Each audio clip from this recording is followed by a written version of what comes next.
This facility that we're in is 28 years old, and we have had thousands of gatherings in it.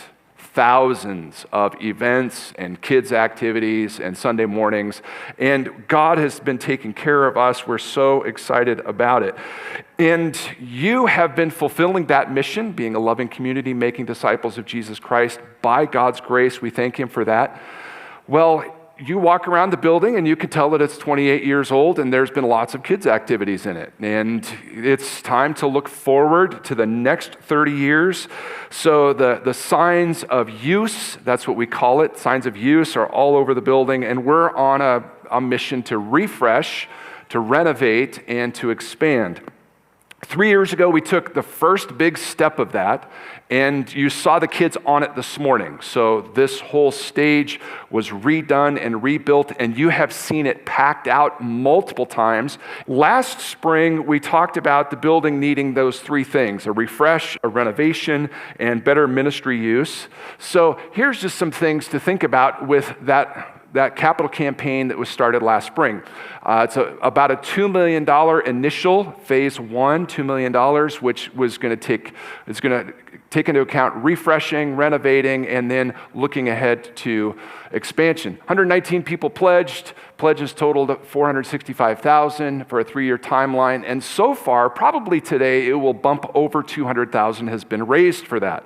Praise the Lord for that as we think about what that is. Yeah.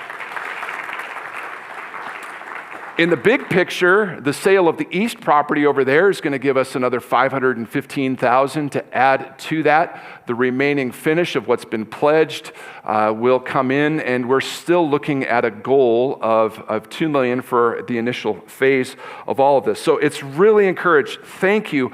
I want to say thank you to all the people who have already pledged and are already making those regular contributions. Thank you for doing that.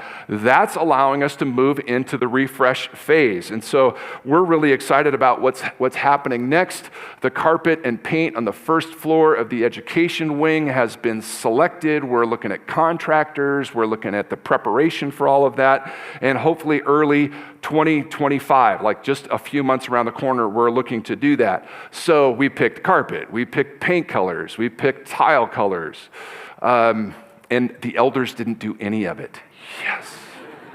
I love that. No fights over carpet color. We don't do that. We let real designers do that. It's really awesome.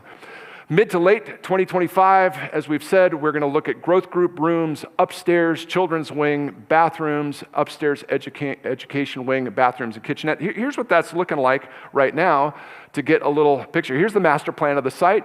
Let's do a little zoom in, and you can see that on that far room upstairs, this close room upstairs, there are some plans. For instance, dividing out these 2 large rooms into 4 growth group sized rooms. We can have more growth groups.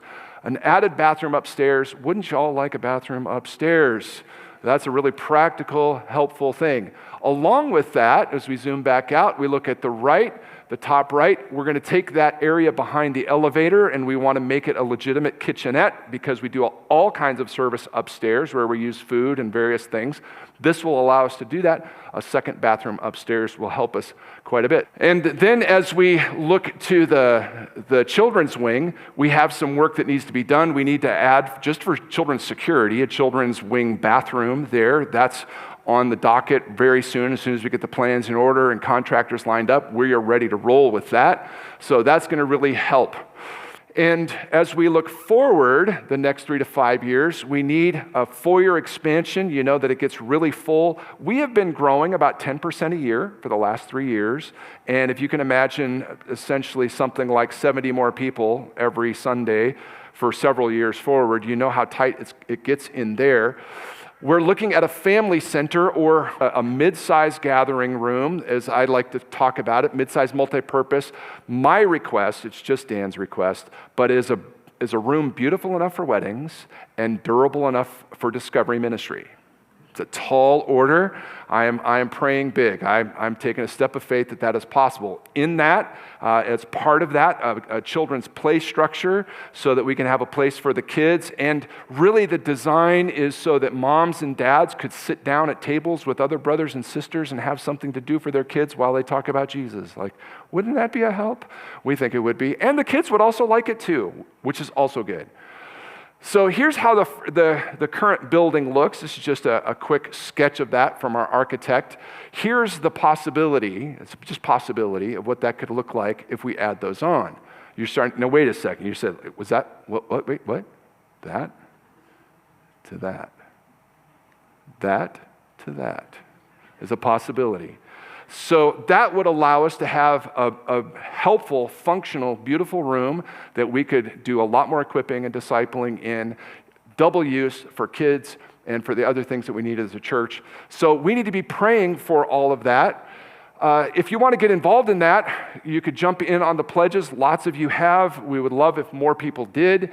You could track the campaign progress. It's on the back of the bulletin every week. And you could track your pledge progress in Church Center if you want to take a look at that as well.